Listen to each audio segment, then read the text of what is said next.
Pastor Anderson, first of all, just real simply, where does a person find the rapture in the book of Revelation?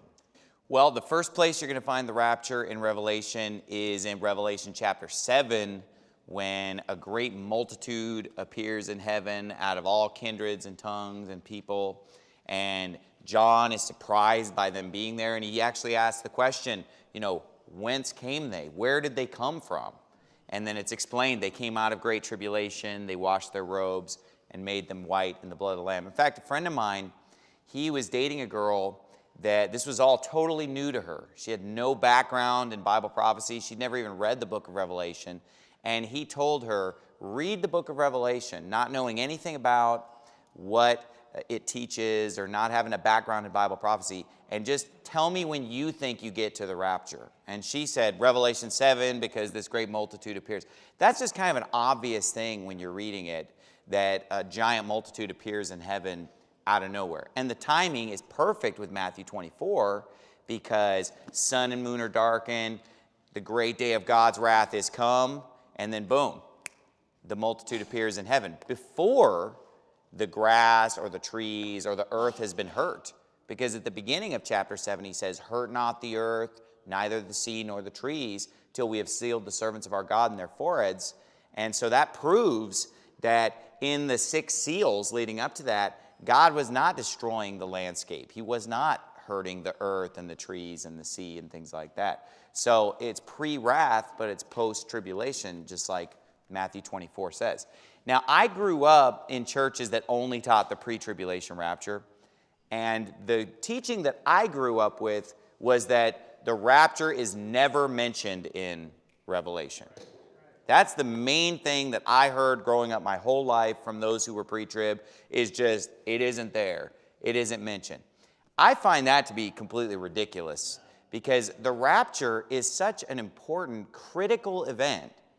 In fact, if you look at the book of Revelation, it's the key event, because in chapter 1, verse 7, the theme of Revelation is given, behold, he cometh with clouds, and every eye shall see him, and they also which pierced him, and all kindreds of the earth shall wail because of him, even so, amen. Which is exactly what happens at the time of the rapture, because the sun and moon are darkened, Christ comes in the clouds, all the tribes of the earth mourn, they weep and wail, and then we're caught up together with him.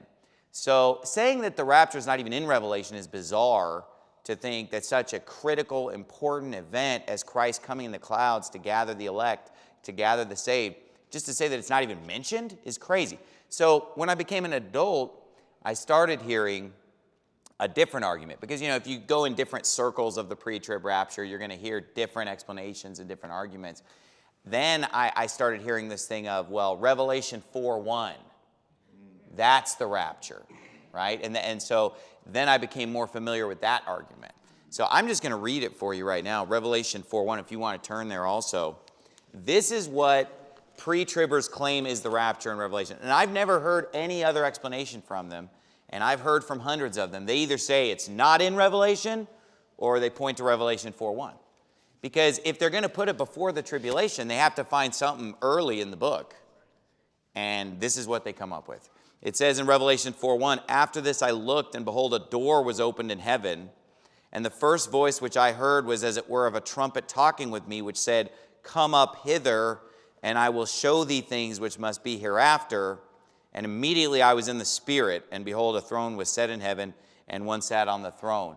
And this is what they point to. Al Lacey said, if you can't see the rapture in that verse, you got some dark shades on, brother. And they get up and say, I'm waiting to hear that voice.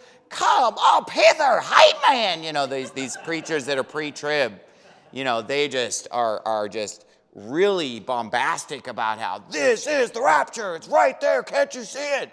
Well, I don't see it, because if you look at Revelation 4:1, first of all, this is one guy being caught up to heaven. This isn't all believers, all the dead in Christ, all that are alive and remain. One guy, John, is told, come up hither, and I will show thee. Thee is singular, right? Ye, you, your is plural. Thee, thou is singular. I will show thee things which must be hereafter. And then it says in verse 2, and immediately I was in the Spirit. So John was not even physically caught up to heaven. So John physically is on the Isle of Patmos the whole time. He never goes anywhere. He just physically is on the Isle of Patmos. Only in the spirit is he caught up into heaven and seeing all the events of the end times. His body physically remained on Patmos the whole time. Well, if I may say, and understand, folks, I'm playing devil's advocate here, all right? Nobody throw any tomatoes at me.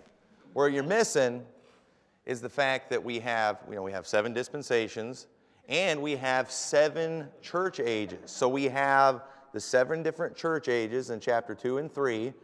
You have the Laodicean age, which we are in now. That's why churches are so lame right now. They're lukewarm, all right? It's the Laodicean age. And then after that age that we are in right now, chapter 4, yes, it's in the spirit, but that is a sign right there. That is symbolic of the rapture. And so he's taken out, and then it goes into tribulation, and you never see the church mentioned after Revelation chapter 4. But here's what's funny about that. He's not taken anywhere. He's not taken out. He's still on Patmos. He didn't go anywhere. There. And he's on Patmos as a persecution. He's been banished to the Isle of Patmos because he says, I was in the Isle of Patmos for the word of God and for the testimony of Jesus Christ. So he's in exile. He's imprisoned on Patmos, and he doesn't leave. He remains there. Only in spirit does he go anywhere and see anything. So if this is symbolic or a picture of the rapture, it's a terrible picture. When a guy just in his mind and in his heart and in his spirit leaves.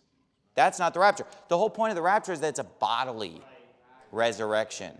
Our bodies are changed. Our bodies are redeemed. This doesn't picture that at all. Plus, this whole 7 church age thing is garbage anyway, because if you look at their breakdown of the 7 church ages, they're basically considering the Catholic Church as being a legitimate church age at some point, and then it went sour, and then it went bad, and then the Protestant Reformation is another great phase, and then, all these different Pentecostal revivals in the 1800s. That's like the Philadelphian church age when the door was wide open. None of it makes any sense if you're actually an independent Baptist. And not only that, none of it makes sense when you believe that the church is a local assembly or congregation. You have to believe in a universal church to have a church age where you could just paint with the broad brush and say, the church is lukewarm. We don't believe in the church. We believe in churches. Some of them are Laodicean, some of them are Philadelphian, some of them are like Sardis, and on and on. So that's all just made up. It's nonsense. But they have to try to put the square peg into the round hole because of the fact that they need a rapture in Revelation. So here's what they come up with. It's all they've got. And this whole thing about the church not being mentioned after chapter 3 makes no sense because the church is made up of the people. It's the congregation of the saints, the believers, and we do have mentions of the saints because the Antichrist is making war with the saints. He's wearing out the saints of the Most High. So just because it doesn't use the word church doesn't mean that those same people aren't there. Plus, I like to base what I believe on what the Bible does say, not on what the Bible doesn't say. Amen. No mention of the church is not an argument. Let's go by what it says, not by what it doesn't say. All right? What do you think about that? Well, that's where I come up with one of the Pastor Anderson rumors, but that's usually where it goes from there. So, all right, so you have it in chapter 7. Are there any other mentions of the rapture in Revelation, in your opinion? Yes, there are. So the way that the book of Revelation is laid out is that the first 11 chapters go in a logical, chronological order. There's a narrative that's being told. Then when you get to chapter 12, there's clearly a reset button. And everybody acts like I just invented that, I just came up with that, and it's some radical new teaching or something like that. But actually, it's not something radical or new or anything that different because virtually everybody who has ever studied the book of Revelation has come to the conclusion that chapter 12 is dramatically out of chronology because it starts with the birth of Jesus Christ. So it's not like God is giving us this really hard puzzle to solve. If we're reading Revelation 1 through 11 and everything is just flowing in perfect chronological order, okay, then all of a sudden you get to the end of chapter 11 and it's like, the kingdoms of this world are become the kingdoms of our Lord and of his Christ, and he shall reign forever and ever. And there's this ending point, this finality. Then all of a sudden, we're back at the birth of Christ. It doesn't take a theologian or a genius or a rocket scientist to figure out, okay, we just broke from the chronology. And in fact, even pre-trib Bible teachers will usually teach that chapters 12 through 14 are not part of the chronology. So the way that the pre-tribbers interpret the book of Revelation is they say, well, 1 through 11's in chronological order. Then 12 through 14, we have a parenthetical. That's the way they put it. And then we jump back into the chronology in chapter 15, right where 11 left off. That doesn't make any sense, okay? And that can be disproven. But what I'm saying is that they're saying that it's a reset button in chapter 12, but then when you get to chapter 15, they get back on the original program. So they want to go like 1 through 11, then jump to 15, and then 12 through 14 gets pulled out and it's on its own program. So they're doing something similar, except that what they're doing doesn't make any sense. Because if you read chapters 12 through the end of the book, it's in chronological order again, and it all flows perfectly. And you see a mirror image of the first half. So the first half of Revelation covers the tribulation. It covers the rapture. It covers God pouring out his wrath. The second half, starting in chapter 12, covers the tribulation, covers the rapture, covers God pouring out his wrath. And if you put the two side by side, they match up perfectly. Here's the evidence, okay, that they match up this way and not that 12 and 14 are just pulled out by themselves. When you look at the 7 trumpets and the 7 vials, okay, the pre-tribbers are going to say first the 7 trumpets, then the 7 vials. Here's the problem with that. If you go to Revelation chapter 16, where we get the 7 vials, look at verse number 10. Okay, this is when the 7 vials are being poured out. Verse 10 says, the 5th angel poured out his vial upon the seat of the beast, and his kingdom was full of darkness, and they gnawed their tongues for pain. Here's why it would make no sense for this to be after the 7th trumpet, because at the 7th trumpet it says, the kingdoms of this world are become the kingdoms of our Lord and of his Christ, and he shall reign forever and ever. So if the 7th trumpet sounds and all the kingdoms of the world become Christ's kingdoms, then why does the beast still have a capital city? Why does he still have a seat? How is his kingdom full of darkness? It's not his kingdom anymore, because the 7th trumpet is where it becomes Christ's kingdom. Why? Because at the 7th trumpet, that's where we have the millennium being set up right there, because that's where it becomes Christ's kingdom. And plus, the simplest answer is usually the one that's right, Occam's razor. So it's just way simpler to understand Revelation as 1 through 11, and then it starts over in 12. It all fits. It all makes sense. When you get these complicated explanations of Revelation where you're having to move a whole bunch of chapters around and you're getting complicated, it's probably just because you're trying to force it to say what you want it to say, instead of just taking the cue from the author of that reset button in chapter 12. So let's go to chapter 14, and let's look at the rapture in chapter 14 of Revelation.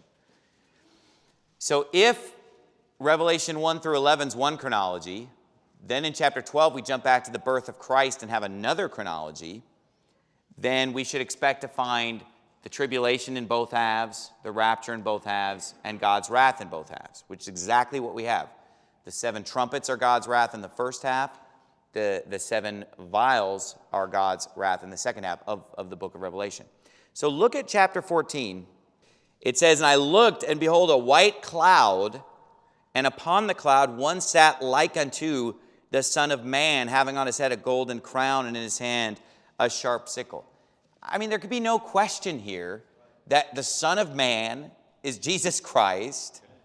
He comes in the cloud, and he's going to reap the earth.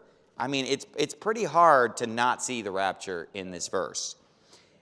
And another angel came out of the temple, crying with a loud voice to him that sat on the cloud, thrust in thy sickle and reap, for the time is come for thee to reap, for the harvest of the earth is ripe. And he that sat on the cloud thrust in his sickle on the earth, and the earth was reaped. Now, the pre-trib argument I've heard for this one, and tell me if you've heard something different, is that, well, this is him reaping the earth for some kind of a judgment. Right. Have you heard that one? Oh, yeah. He's taking them to a bad place, all right? You know, because Christ is coming in the cloud and he's reaping, but they say, well, this is a bad reaping.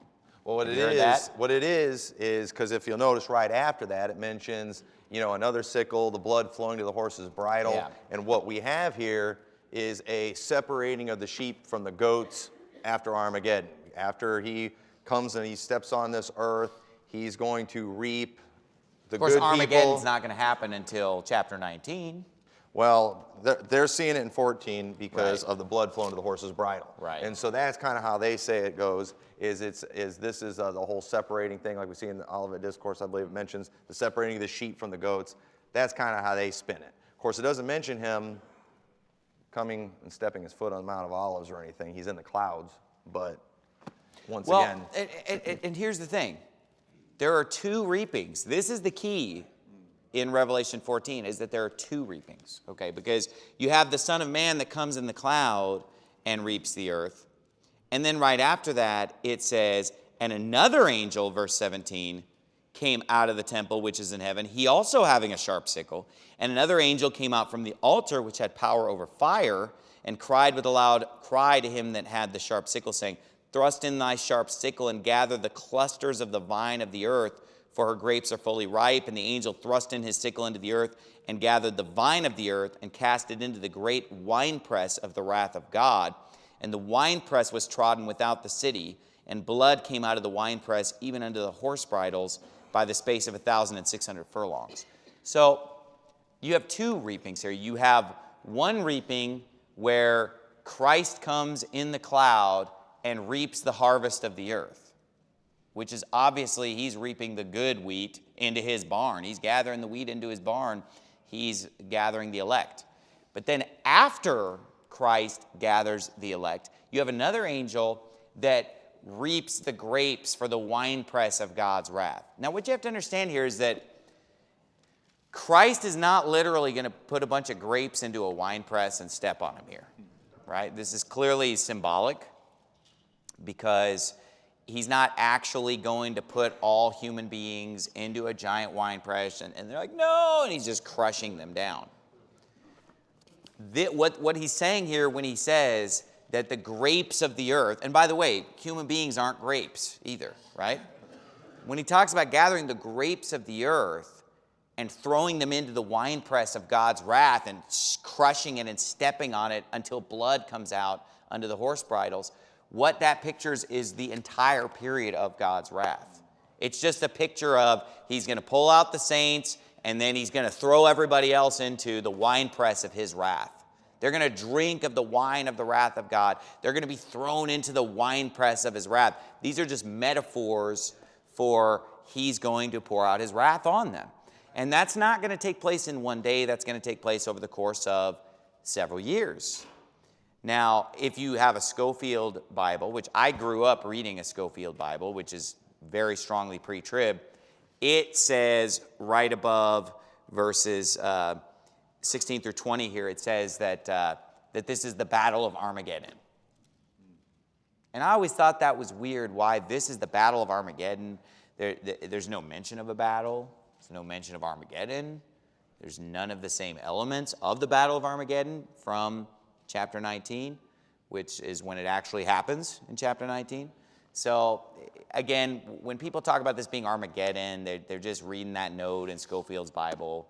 They're just trying to make it fit. But in reality, it's just a picture of God pouring out his wrath after the rapture. And then he gets into the specifics of his wrath in chapters 15, 16 with the 7 vials, and then 17, 18 with the destruction of Babylon, which is the coup de grace after he's poured out his 7 vials. The final thing to take care of is to wipe out Babylon permanently. Okay. So one thing that I want you to cover for maybe someone who's watching, I think this audience knows, but at the Anti-Anderson Conference, Sam Gipp had a lot of fun at your expense and mocking the whole Revelation being split in 2 thing. Because as he explained it, and in case someone's mixed up about 1 through 11 and then it's repeated from 12 through 22, he said that you teach that chapter 1 lines up with 12, 2 with 13, 3 with 14, and so on. And then he kind of would show the differences in some of those, and then everybody had a great laugh. How could he think that, chapter 3 and chapter 14 are the same thing? And so explain how it's not that. That's like saying, if we told somebody, hey, Matthew and Mark are both covering the same events. Oh, so you think Mark chapter 5 is the same as Matthew chapter 5? Obviously Matthew, Mark, Luke, and John are covering the same events, but the chapters aren't going to line up exactly. We could take 2 Samuel and put it next to 1 Chronicles, but it's not going to be chapter for chapter, right? I mean, it doesn't take a genius to figure that out. But Sam Gipp is just obviously just talking to people who don't know how to use the internet, and so they're just going to believe whatever he tells them that I said. Yeah, how can people listen to that guy on YouTube when he says stuff like that? Because the stuff he says is so outlandish. It's crazy that he'll attribute these things to me, like that I said this, he said that. That's called a straw man, right? When you make up what the other side believes. And when we talk about the pre-trib rapture, we talk about what they actually do believe. We don't just make things up. They think that the rapture is in verse 5 of chapter 3. We're just going to make things up. We basically are telling you, look, this is what we've heard. They either said it's not in Revelation, or they said it's Revelation 4:1. That's not a straw man. That's what they actually say and believe. And I've never heard anything different than that. And if there is something different than that, then I'll address it. But they will never address what we actually believe. They'll just change what we believe. They'll say that we believe in a mid-tribulation rapture. Last time I checked, the movie's called After the Tribulation, not in the middle of the tribulation. But let's go to Revelation 7, because we looked at the rapture in Revelation 14. Let's look at it in chapter 7, Revelation chapter 7. And again, the context is perfect. The sun and moon are darkened at the end of Revelation 6. People are crying out and mourning. Chapter 7, we have at the beginning where it says in verse number 3, hurt not the earth, neither the sea nor the trees, till we've sealed the servants of our God and they're for it. So it's crystal clear here that God is about to pour out his wrath, but he's not doing it quite yet. He's not attacking the seas or the earth or the trees or anything like that. Then if you get to verse number, verse number 9, after this I beheld, and lo, a great multitude, which no man could number, of all nations and kindreds and people and tongues, stood before the throne and before the Lamb, clothed with white robes and palms in their hands. And let me say this, the Bible numbers some pretty big numbers. Yeah. 10,000 times 10,000 and thousands of thousands. So it numbers over 100 million angels. But this is something that no man could number. It's just not possible to number this multitude. Now, the pre-tribbers, they'll point to this and say, well, and this is what the Scofield Reference Bible would also say here, that these are people who got saved during the tribulation. These are the tribulation saints, right? Who's heard that one? Yeah. But here's the thing about, and that's all I've heard him say, but really, a number that no man could number? I mean, that many people are going to get saved after the rapture? Because after the rapture, God's going to be sending them a strong delusion that they should believe a lie. I do believe that people will get saved after the rapture, but it's not going to be some insane number that no man can number. Because how many times does it talk about them not repenting and not giving God the glory, even when he punishes them? So they claim this is the tribulation saints. Obviously, that makes no sense. The reason it's a number no man can number is because this is all believers who've ever lived. This is a huge number that is resurrected in that first resurrection and caught up with it. And it says that they're clothed with white robes, they have palms in their hands, they cried with a loud voice, and on and on. But let's jump down where it says in verse 13, one of the elders answered, saying unto me, what are these which are arrayed in white robes, and whence came they? Whence means from where. Where did they come from? Now, that proves that they just got there. Otherwise, you wouldn't say, who are these people and where'd they come from? And I said unto him, Sir, thou knowest. And he said to me, these are they which came out of great tribulation, and have washed their robes and made them white in the blood of the Lamb. Therefore are they before the throne of God, and serve him day and night in his temple. And he that sitteth on the throne shall dwell among them. They shall hunger no more, neither thirst any more, neither shall the sun light on them, nor any heat. For the Lamb which is in the midst of the throne shall feed them, and shall lead them unto living fountains of waters, and God shall wipe away all tears from their eyes. And then in the next breath, what happens? He starts to pour out his wrath on the earth, burning up the grass, burning up the trees, turning the water into blood. But all that stuff happens after the saints are caught up into heaven.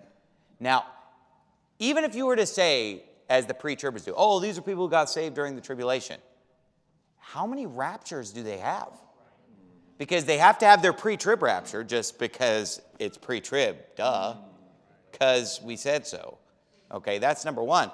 But now they would have to have some other rapture between the seals and the trumpets, because this clearly rolls right into the trumpets. So then it's like, so they have a rapture at the beginning of the tribulation, according to their logic. Then they'd have to have one in the middle. And then in Matthew 24, they're going to be like, well, that's not our rapture. Yeah. So it's a third rapture. Okay. Then they have a rapture for the bad people, where they're raptured unto destruction. You've heard that one, gathered for judgment. So, I mean, how many raptures do you end up with? And that's why dispensationals often say, hey, 7 raptures. Yeah. I think we're out of time. Yeah, so I appreciate that. But folks, we got them on record, exposed them. Instead of believing Revelation 4 is a rapture where the one man's caught up in the Spirit, he thinks it's chapter 7 where a multitude appears before the throne that no man can number from all over the earth. So who are you going to believe, folks? So that's all we have.